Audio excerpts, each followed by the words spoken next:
And I beheld, lo, a great multitude which no man could number, of all nations and people and tongues and kindreds, stood before the throne and before the Lamb, clothed in white robes. Remember, the white robes already started at the fifth seal when the quarter of the earth was killed, and palms in their hands.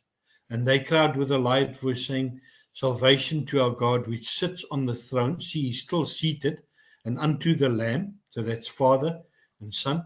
And the angels stood around the throne and about the elders and the four beasts. It's saying, and one of the elders, this is verse Revelation 7:13, answered, saying to me, What are these which are arrayed in white robes, and where do they come from? And he said, and I said, this is John said to him, Sir, you know. And he said to me, These are they which have come out of the great tribulation and washed their robes in white. Like Jesus said, when you see Jerusalem surrounded, those in Judea flee